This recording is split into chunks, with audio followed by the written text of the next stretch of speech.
Hallelujah, hallelujah. Nye dogbena mesiame.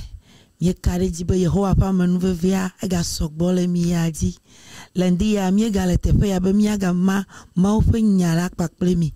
Le epikaizo pe eyi ya ome kpakple ma opa me dodo Pastor Samuel Ruben D'Angelo. Eye le mission ya mela e hagbere mi ko le zozom e ya tamade kukuna obena na wode kakple mi ba e jobe haya mi o kata mi aji hena dowowo le wo agbeme. Amen. Ezoye menye omeliamo comme dare konavo. Ajoya menye omeliamo comme dare konavo. Comme dare konavo. Comme dare konavo. Aye. Comme dare konavo. Comme dare konavo. Ajoya menye omeliamo comme dare konavo. Ajo bibi menye omeliamo ajeto dam de konavo. Dam de konavo. Será dam de konavo. Aye. Dam de konavo. Comme dare konavo. Ajoa daude. Ela bena Yehowa pe gbogbo le chiwo. Hallelujah. Na jira do kuyo do le gapo po ya me. Yes. Wenye maulo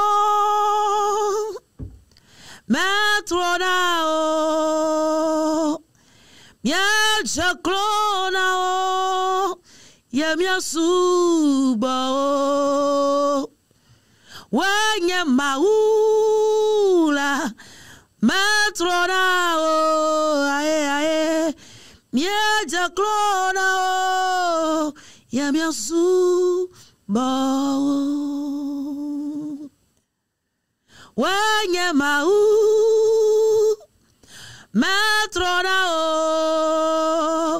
mia chaklona o ye mia suba o ahiri yegoa ye breda wasio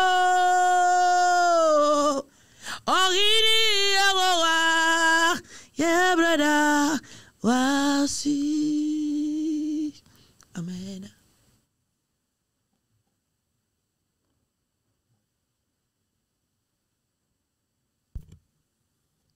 Alléluia.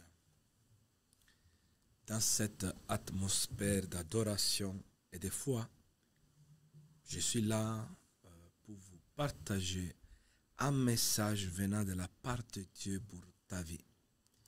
Aujourd'hui que tu écoutes ces messages, le Seigneur fera quelque chose dans ta vie.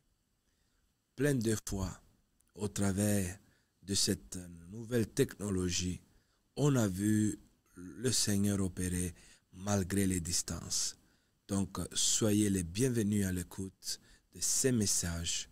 Préparez vos oreilles, mais surtout, disposez vos cœurs au message de la parole de Dieu. Je vais lire dans le livre de l'Apocalypse, au chapitre 3, versets 7 à 13. Ainsi dit la parole de Dieu. Écrit à l'ange de l'église de Philadelphie. Voici ce que dit le saint, le véritable, celui qui a la clé de David, celui qui ouvre et personne ne fermera, celui qui ferme et personne n'ouvrira. Je connais tes œuvres. Voici parce que tu as peu de puissance, que tu as gardé ma parole et que tu n'as pas renié mon nom. J'ai mis devant toi une porte ouverte que personne ne peut fermer. Voici, je te donne de ceux de la synagogue de Satan qui se disent juifs et ne le sont pas, mais qui maintenant, qui mentent, voici, je les ferai venir se prosterner à tes pieds et connaître que je t'ai aimé. Parce que tu as gardé la parole de la persévérance à moi, je te garderai aussi à l'heure de la tentation qui va venir sur le monde entier pour éprouver les habitants de la terre. Je viens bientôt, retiens ce que tu as, afin que personne ne prenne ta couronne. Celui qui vaincra, je ferai de lui une colonne dans le temple de mon Dieu, et il n'en sortira plus. J'écrirai sur lui le nom de mon Dieu et le nom de la ville de mon Dieu, de la nouvelle Jérusalem, qui descend du ciel d'auprès de mon Dieu, et mon nom nouveau, que celui qui a des oreilles entend ce que l'Esprit dit aux églises. Alléluia. Alors, pendant la prédication de la parole de Dieu, est-ce que tu es prêt à voir Dieu ouvrir des portes aujourd'hui? Est-ce que tu es prêt à croire que Dieu peut ouvrir des portes sur ta vie? Oh, je ne te parle pas des petites portes qui vont s'ouvrir. Je ne te parle pas des petits miracles qui vont s'accomplir dans ta vie, mais je te parle des portes que le Seigneur va ouvrir devant toi, des portes massives, de celles qui mènent à des percées spirituelles, à des miracles, à des transformations radicales. Ce n'est pas des portes qu'on bouge avec le doigt, mais la main de Yahweh va ouvrir des portes sur ta vie. Alléluia. Aujourd'hui, devant toi, il y a 7 portes ouvertes.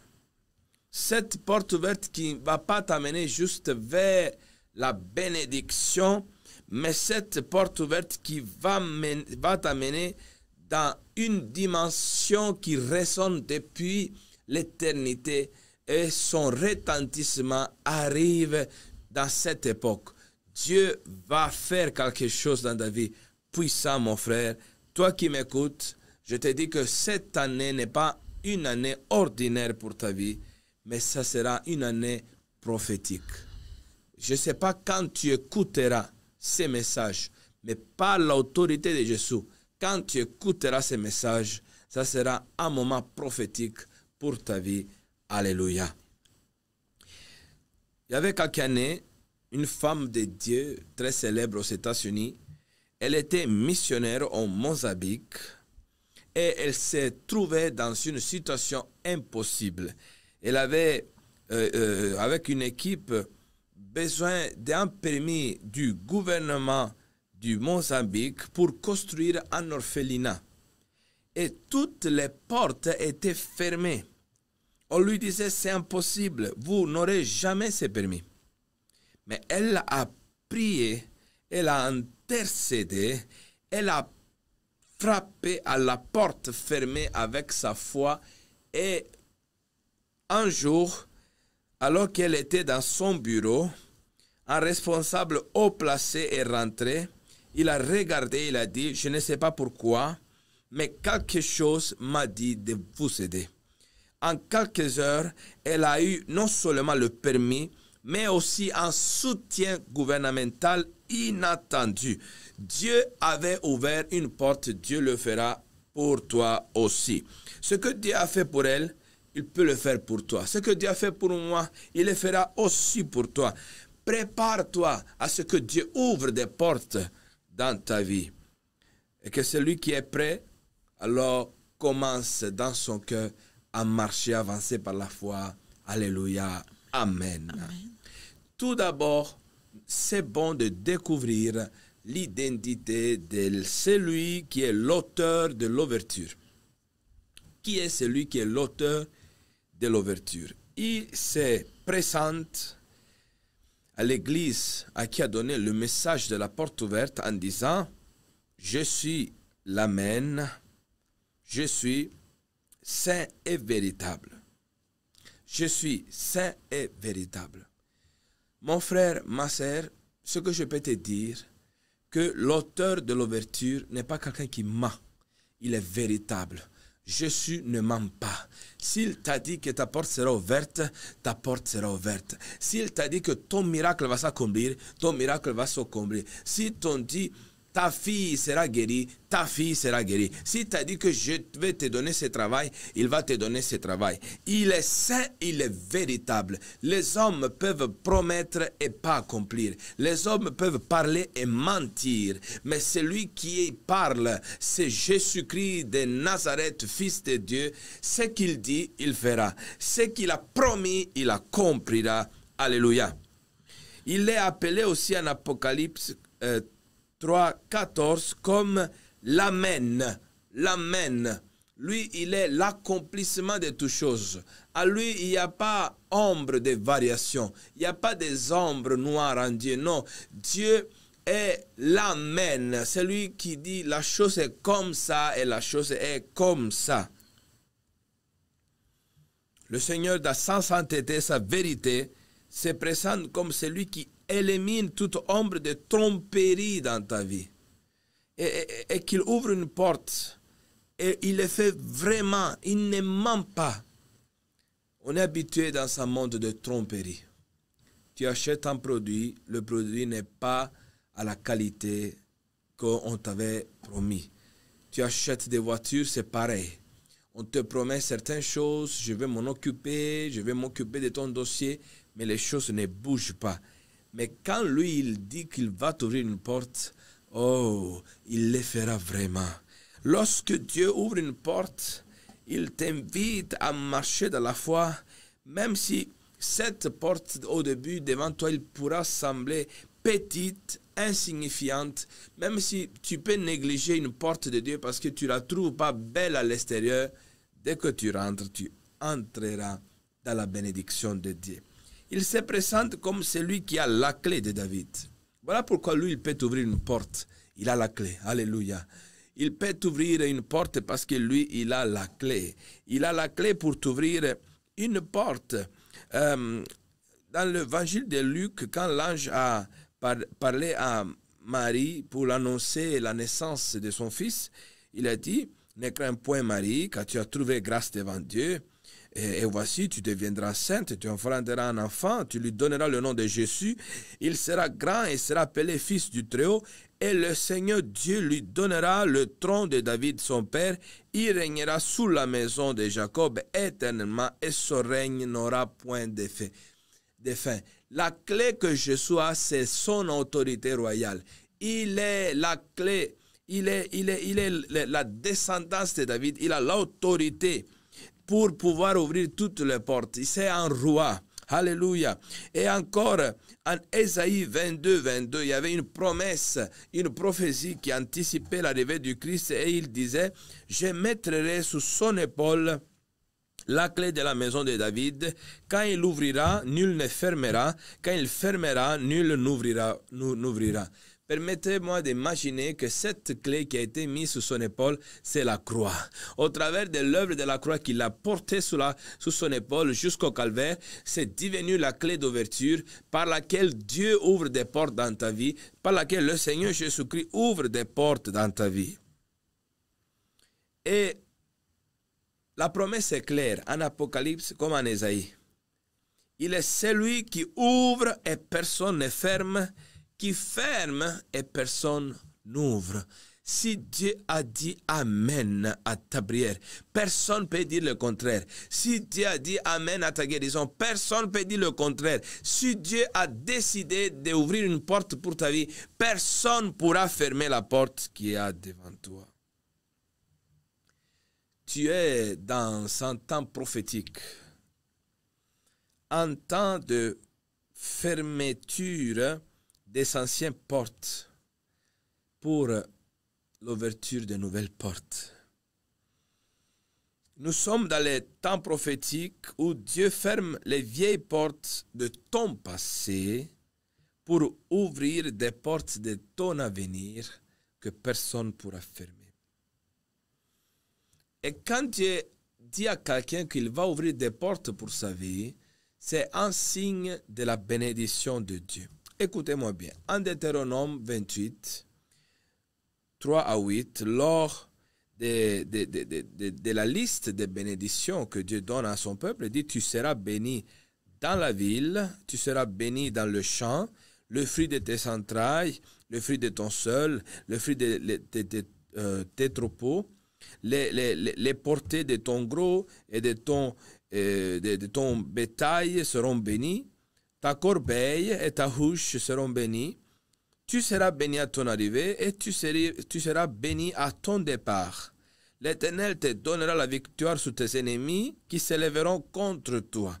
Ils sortiront contre toi par un seul chemin et ils s'enfuiront devant toi par 7 chemins. L'Éternel ordonnera à la bénédiction d'être avec toi. Si Dieu te bénit à ta rentrée, à ta sortie, à ton arrivée, à ton départ, ça veut dire qu'il a placé une porte ouverte par laquelle tu peux passer. Tu peux passer par...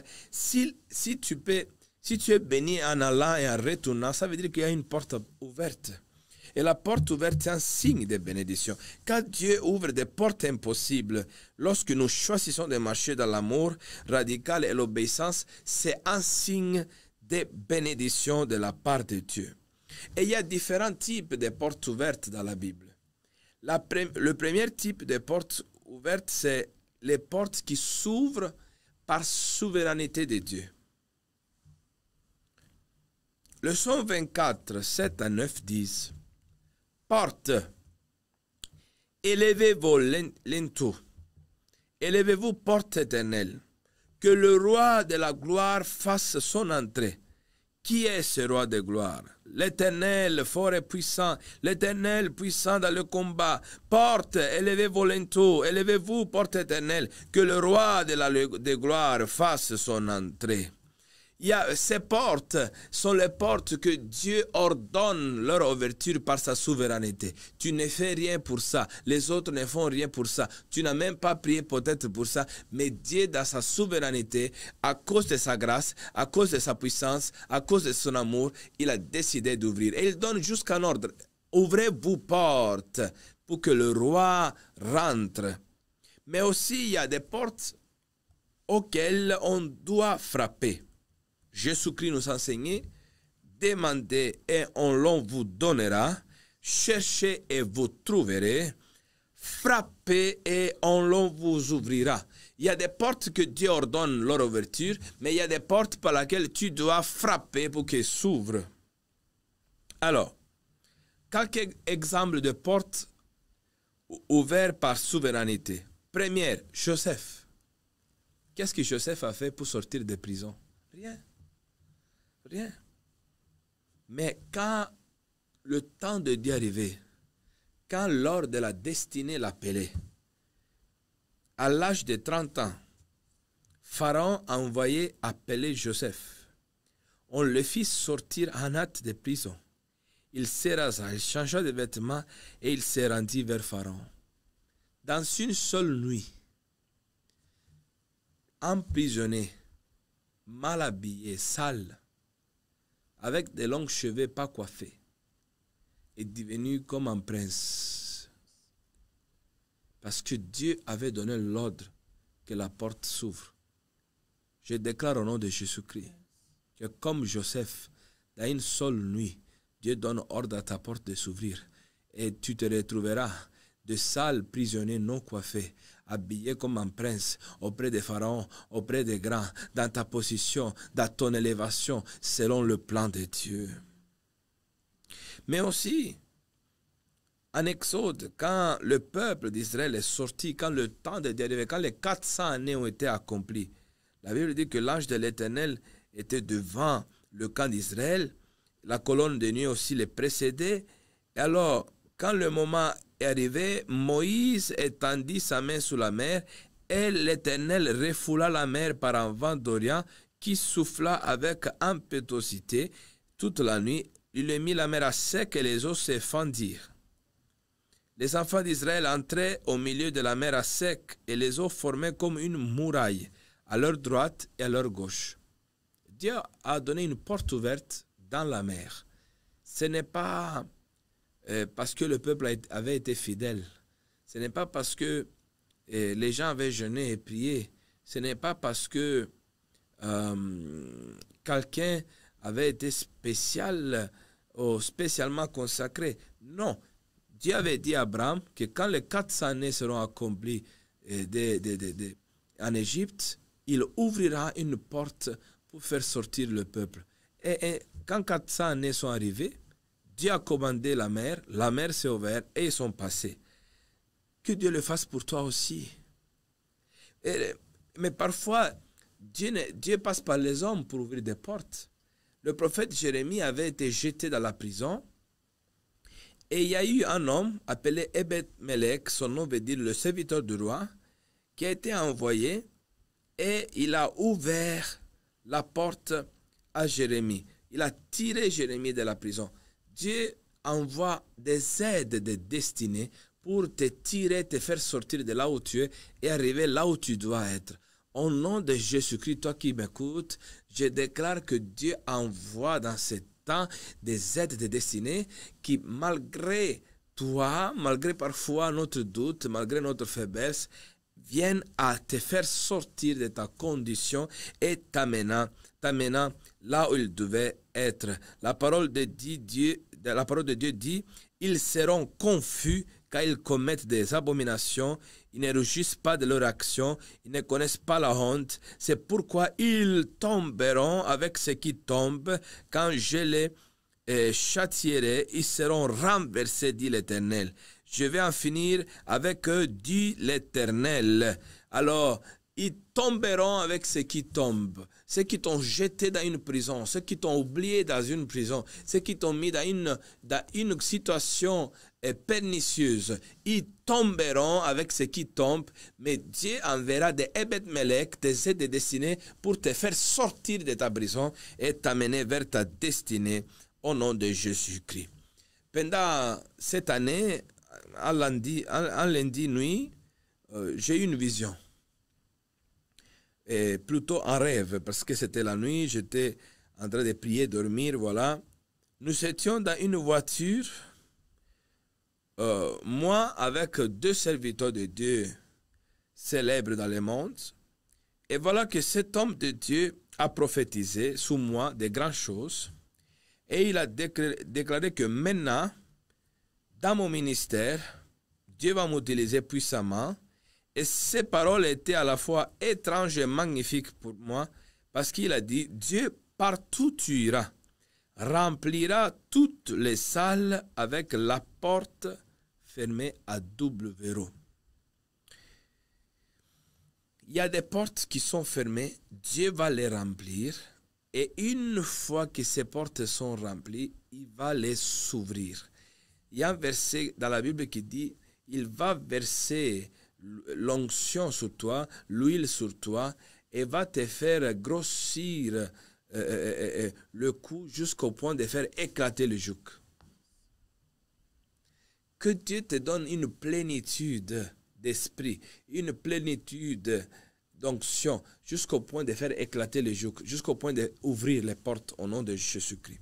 Je déclare au nom de Jésus-Christ que même ces portes fermées à double verrou, normalement, c'est dans les prisons, on ferme à double verrou pour ne pas faire sortir le prisonnier, reconnaîtront que Dieu est avec toi et qui est le Dieu de la plénitude avec toi qui fera les éclater au nom de Jésus-Christ. Amen.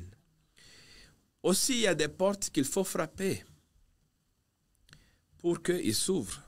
Exemple, la porte de Pierre, l'apôtre. Quand il a été amené en prison, la Bible dit qu'il était gardé dans la prison, mais l'Église ne cessait d'adresser pour lui des prières à Dieu. L'Église frappait, parce que leur pasteur, leur apôtre, leur homme de Dieu était dans la prison. Et voici, dit Actes 12, 7 à 10, un ange du Seigneur survint et une lumière brilla dans la prison. L'ange a réveillé Pierre et il lui a dit, lève-toi, et les chaînes tombaient de ses mains. Et l'ange lui dit, mets ta ceinture et tes sandales. Et Pierre fit ainsi. L'ange lui dit encore, enveloppe-toi dans ton manteau et suis-moi. Pierre sortit et le suivit, ne sachant pas que qui se faisait par l'ange était réel, mais il croyait avoir une vision.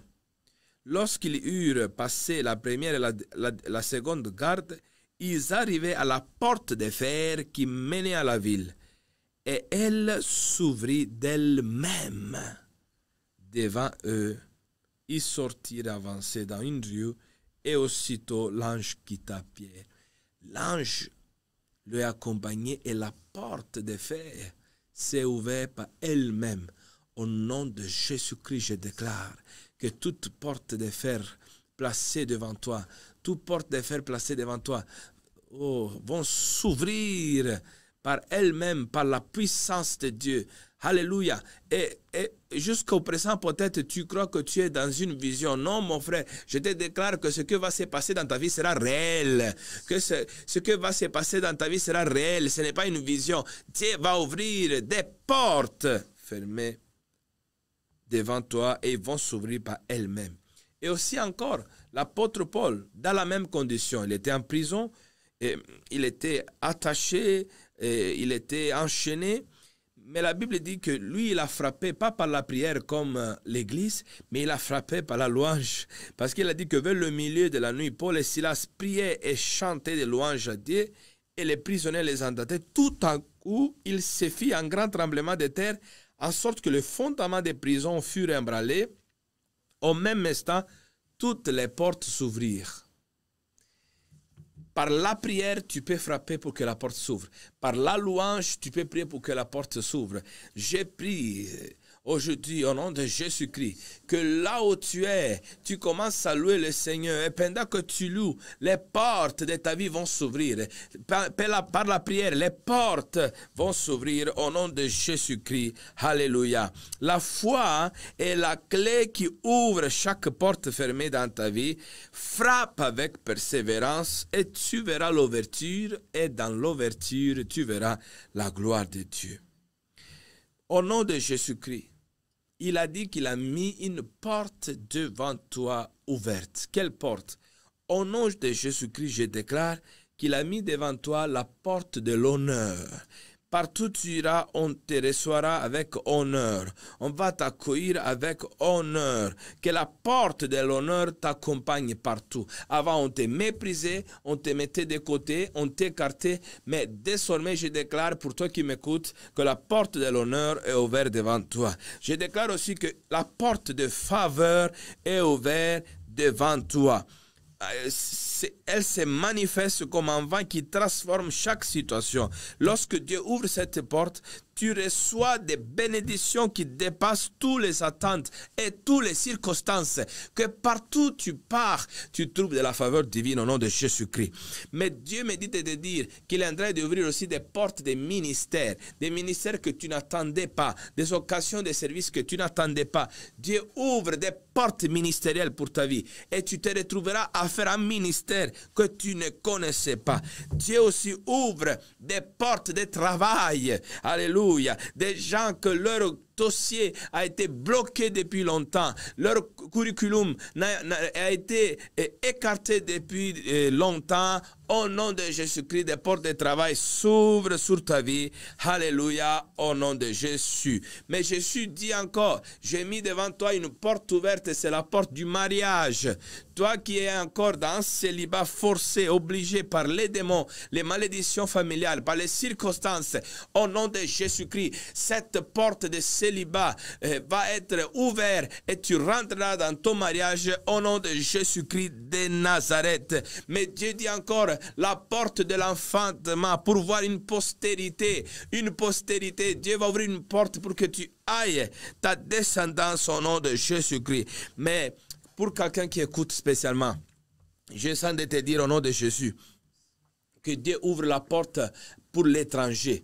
La porte pour l'étranger. Dieu va ouvrir la porte des nations pour ta vie. Par la puissance de Jésus-Christ de Nazareth. Des portes des nations vont s'ouvrir au nom de Jésus-Christ de Nazareth.